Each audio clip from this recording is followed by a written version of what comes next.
Welcome back, everybody. Welcome back to the canyon. Welcome back to the workbench, forever covered in beadlocks, tires, and foams. Hopefully, this is an installment. And by the way, this is an installment of From the Comments. We're back to the comments.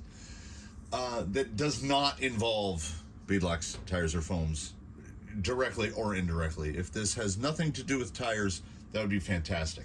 So to get that out of the way, let's talk about tires for a second. The subject of today's, whatever this is misdirection. She has her front set, J Concepts Hunks, on Amazon Dual Stages. I made a Californian mistake of ordering her tusks from a eBay seller located in Florida.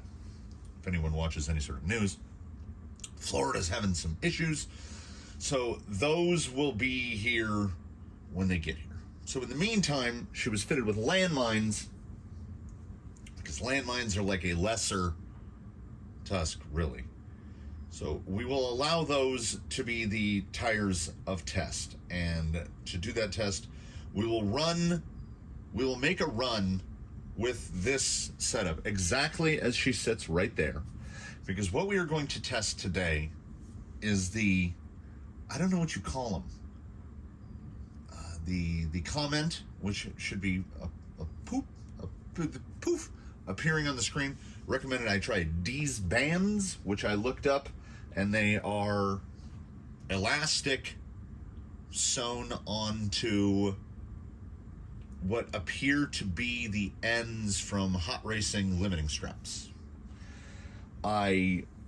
As would be understandable if anyone is familiar with my particular trend toward miserliness, balked at the notion of $20 a pair for a concept that I have some issues with mentally, having not tested them.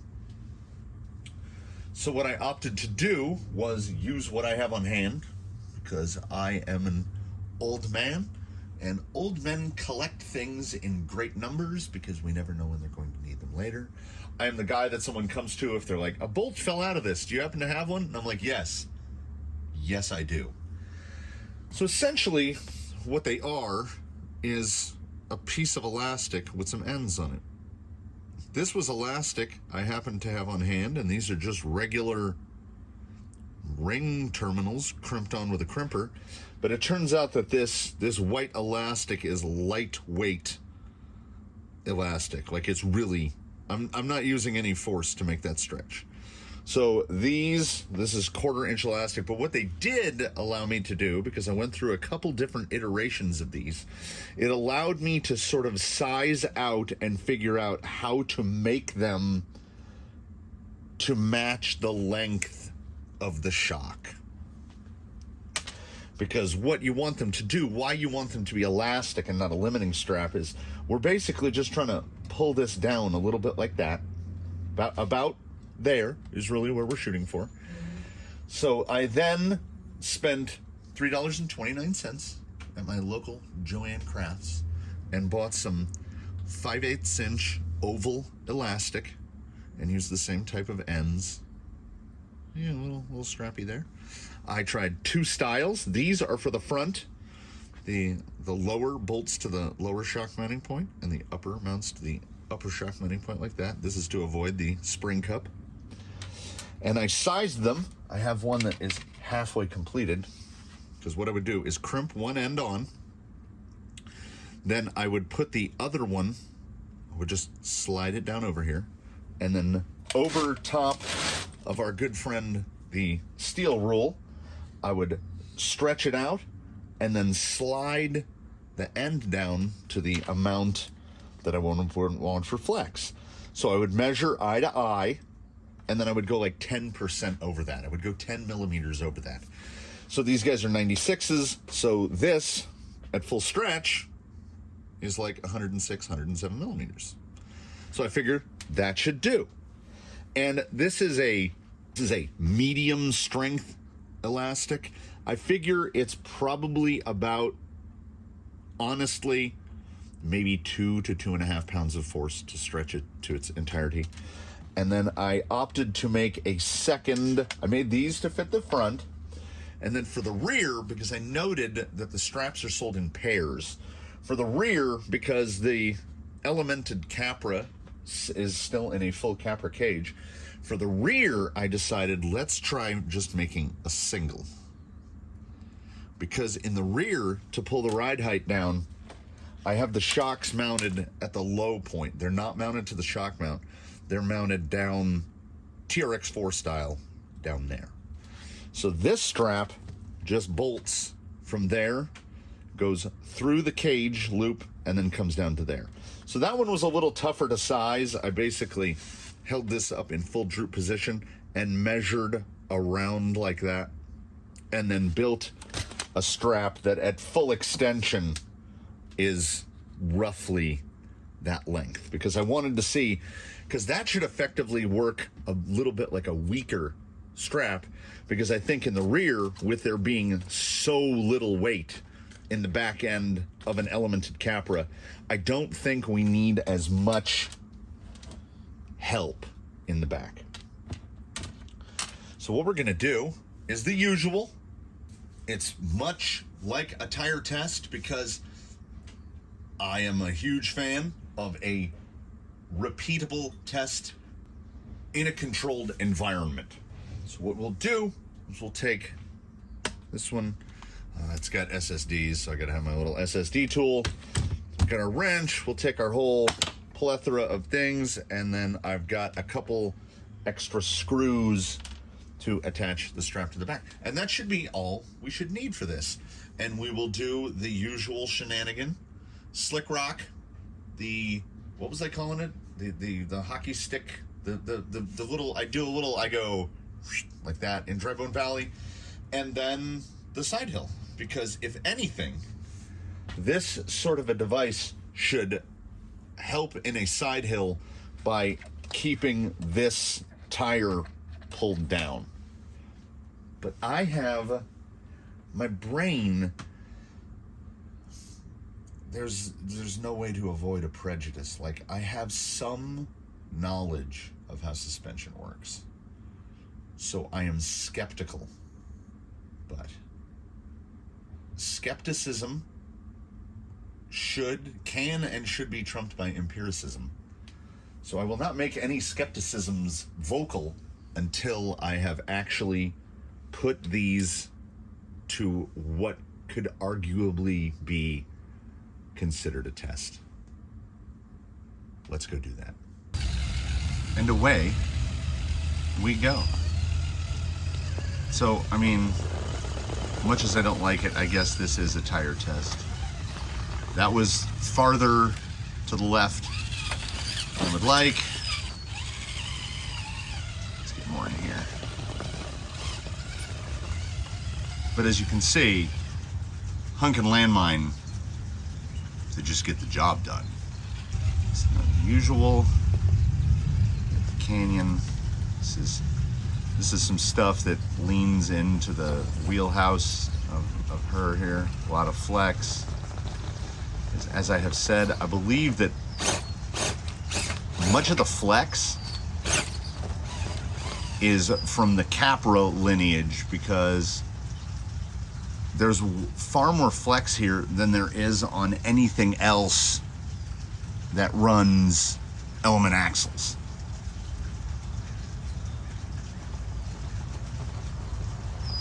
See the landmine here. Not bad. Not bad. I have seen worse. A little wide that way. I still think, oh, look at that. Look at that flex on the vents. I think there's still a little bit of front end, and also, I should mention again, the servo horn is bent. So I think that bent servo horn might be just enough that the steering isn't quite going full. See, she's turning a bit wider than she would ordinarily. But aside from some wider than normal steering, honestly, oh, hello. Yes. The landmine... I thought he was going to give us another little tootle. The landmines are doing, really quite well. Okay, here we go. It's a good placement into there. Let's see how the landmine holds there in the back. Oh! That's a little more even in the attitude. It's probably going to be a little light driver rear. So this is the kind of stuff I'm hoping that the strap helps with. Well, springy strap. That's a good settle down in the front. All four wheels in contact at that attitude. Yeah. She would do much better up higher. Like anything above there, and there's just no issue. That's why I try to get it a little further down the side. So what we're gonna start by doing is I am going to now affix, come on, get in frame. There we go. What I'm going to do now is affix the, just calling them straps, the straps to the front. So I'm gonna install both front straps, and then we're gonna do what we just did again. All right, here we have, there they are. Look at those little guys. Little straps. They don't, as you can see from the droop angle, they don't really, in full droop, the weight of the wheels is just kind of overwhelming. Now in the hand, it feels crazy smooth. It feels really good, which gives me promise. And when I set it down, you might be able to detect, as she makes her approach here, the nose end is ever so slightly lower. And I mean slightly. Feels like it's pulling the front end down maybe 5 millimeters.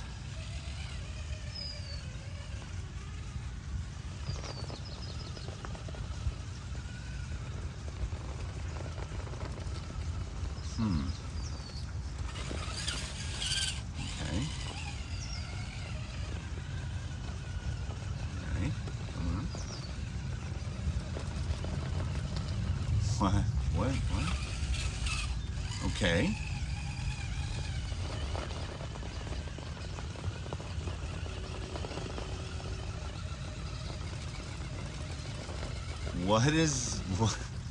What? Like what? It's sitting, she's sitting almost perfectly level. A little nose down?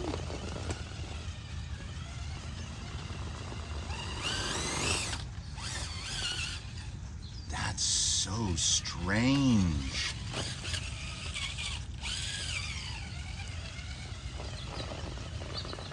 Like, listen to that, listen to the front lug noise. Get up there. There we go. Because I'm thinking maybe I'm not acclimated to. That's not bad. That's not bad. But if anything, it's not wildly encouraging.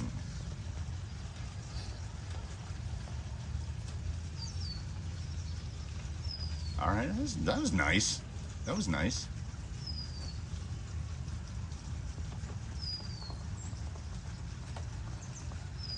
It looks about the same.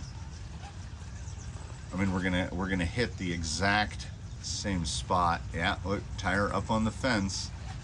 So turning circle does not seem radically impacted in any way. So it felt, how do I say this? It felt heavier up the valley there, up the Little Notch Valley.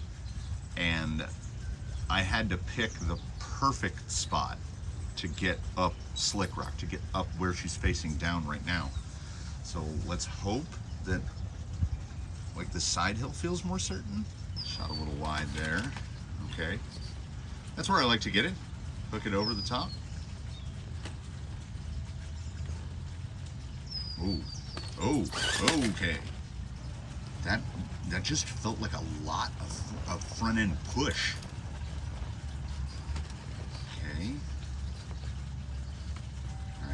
high spot there.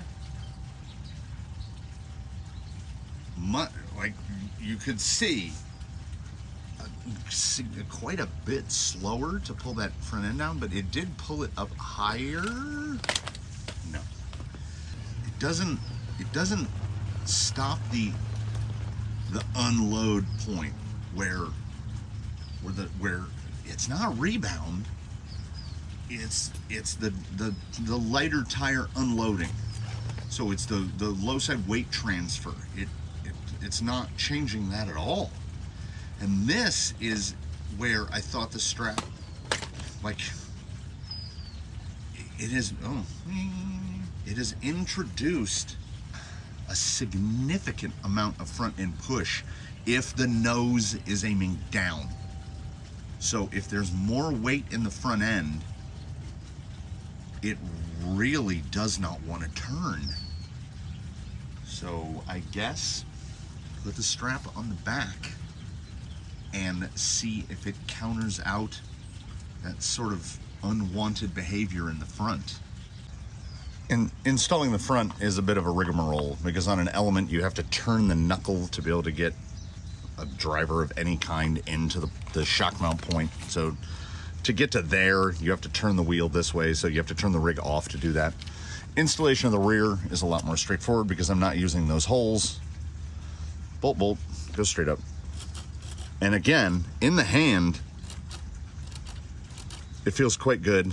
We'll see on the ground. Okay, now it is sitting level. But, because, you know,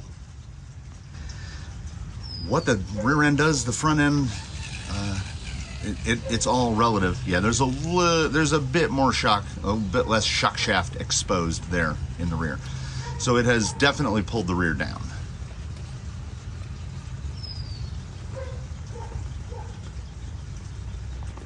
But that, it should not be pushing like that.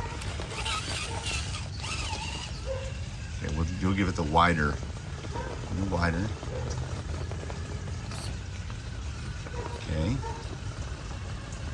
Okay, there's no obstruction here. A lot of suspension hop.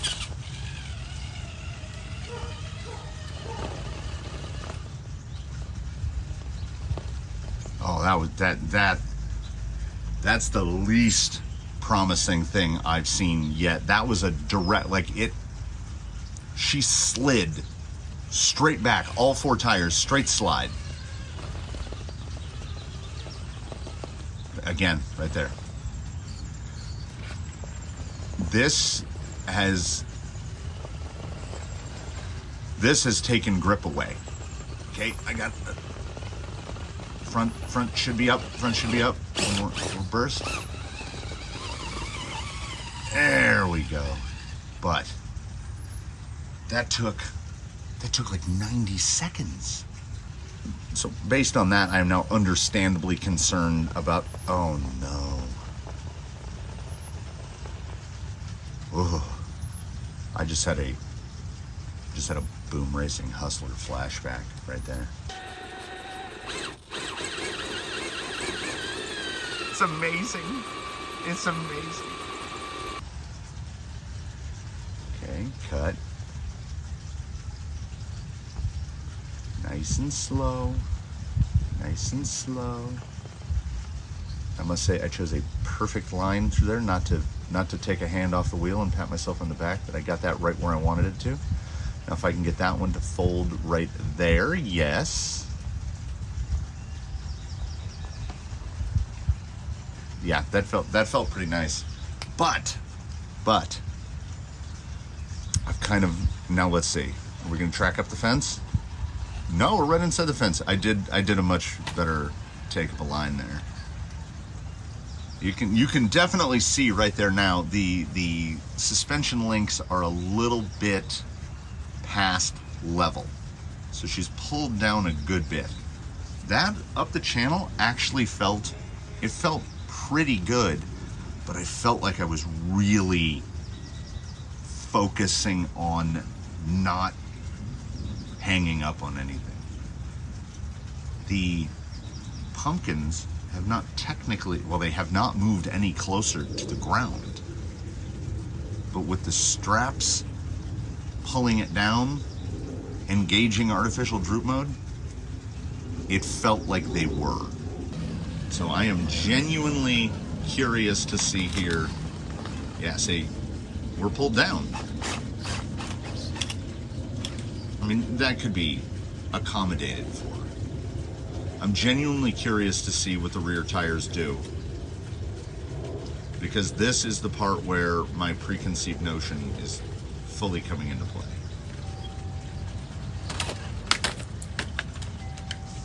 It didn't slide. I thought it was going to slide, and it didn't slide. That's pretty good. Okay, that's a wicked approach angle there. Now this should help me. Oh, nope.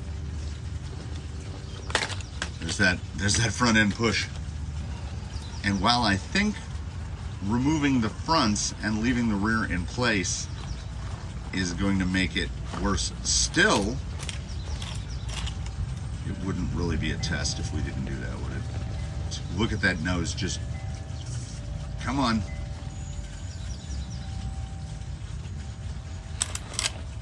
Yeah, the rear doesn't slide nearly as much. Maybe, this is a very conditional maybe unhooking the front straps will help? One way to find out, I guess. Especially when I take into consideration that unhooking the fronts is a 10-second job. I just unscrewed the... All right, okay, we're much closer to the control.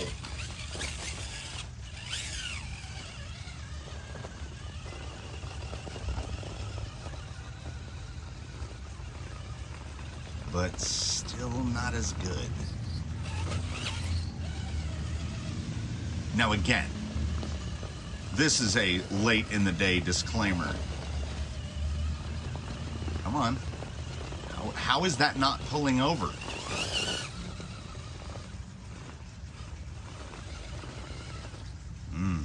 This is a late in the day disclaimer when I distracted myself.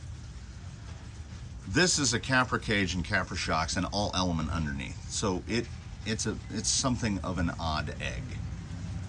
But nevertheless, I mean, I think some of the principles, suspension principles, translate. So at this point in the testing phase, allow me to wax philosophical about what I think is the problem here. Why I think that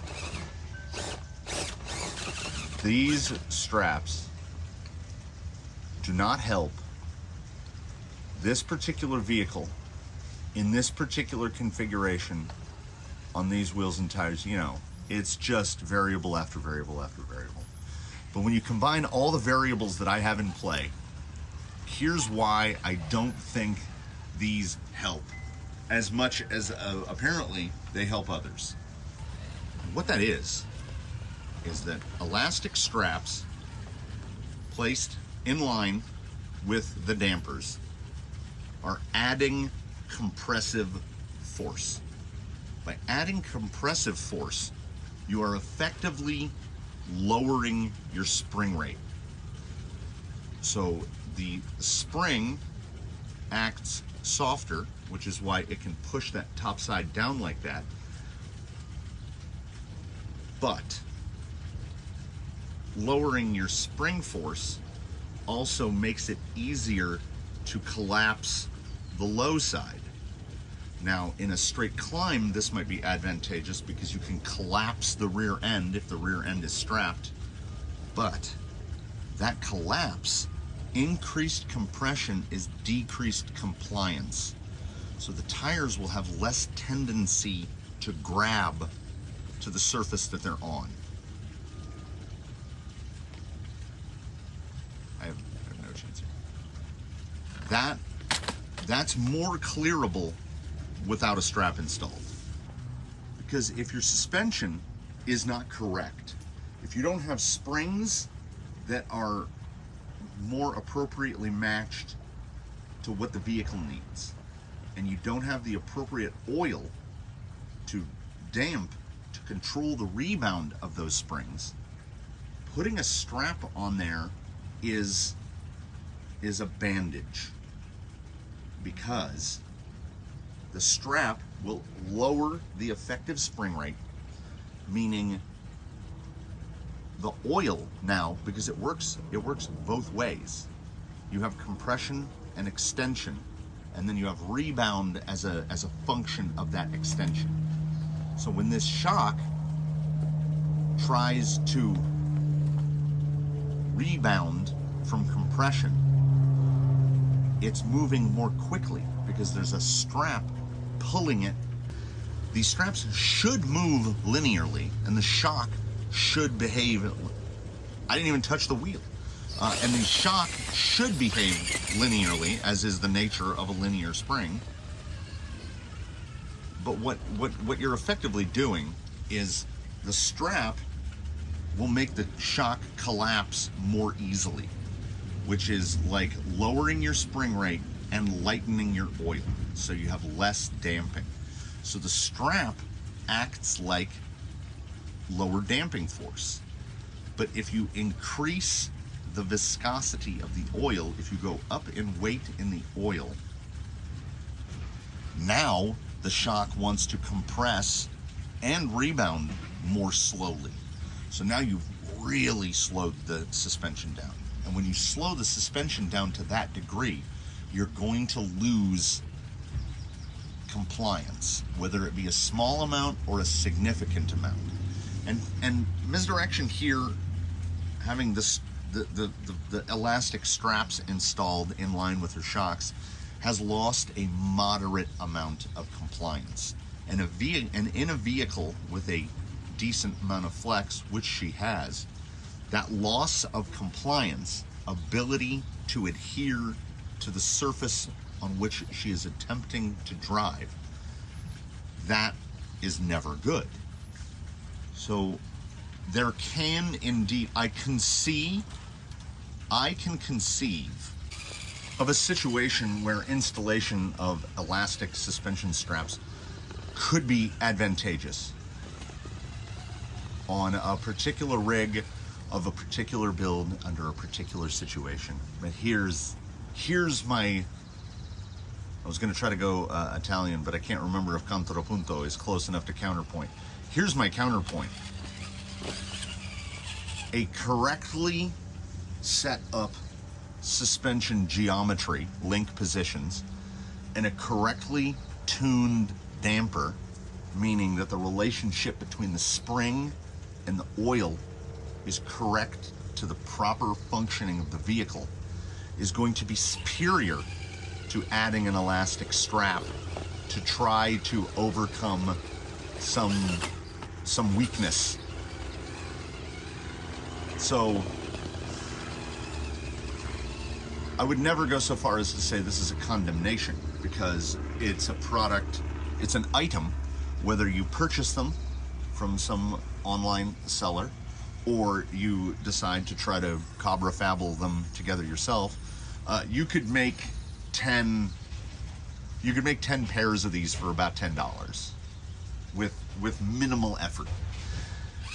A trip to the Joann's and grab some ring terminals from anywhere, and I have probably 500 ring terminals. So I will go on record as saying this, not for me. They did not. If I want to see an improvement, like when she came through here, right in there, I felt like the way it pulled that high side tire down was a bit, it was a stronger pull down with the strap in place. But with no straps in place, which is how she is configured right now, it's back in my hands. See, there's that same cut line, actually tighter cut line than with the straps installed. So this is neither a recommendation nor a condemnation.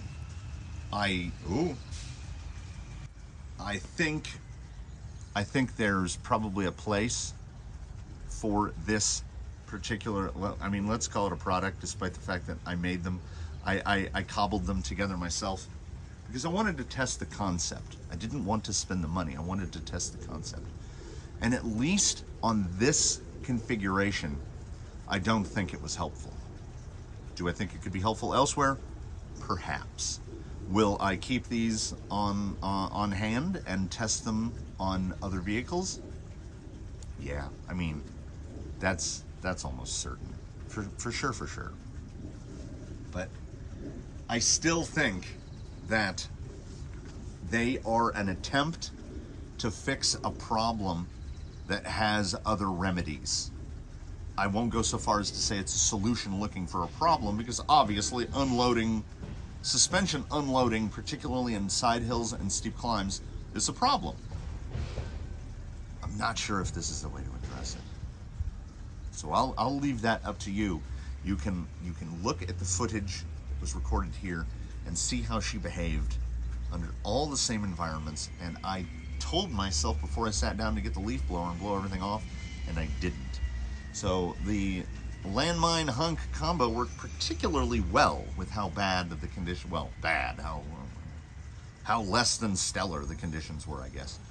But here we are sitting on a bucket chair, looking at a rig, hoping it doesn't get too hot, and thinking to ourselves, I feel like I have a takeaway here, but the takeaway kind of lines up with what I had in my head before I put in a battery and grabbed a controller.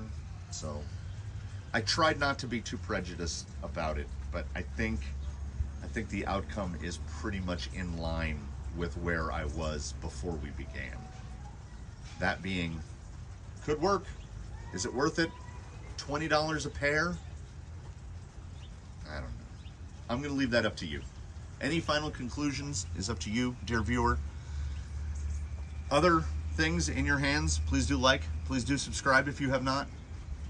Please absolutely do leave a comment below, particularly if you have experiences antithetical to mine. If you have great experience, please do let me know. Perhaps I can change something in the configuration or test them on a vehicle more suited to the capabilities of, I don't know, elastic suspension straps. Anyway, that's all for that. That's all for now. I do indeed thank you for watching. I do indeed hope you will tune in for whatever comes next. And I would wish, perhaps not above all else, but at least in the top 3 on my list, that you all have an absolutely good one, everybody.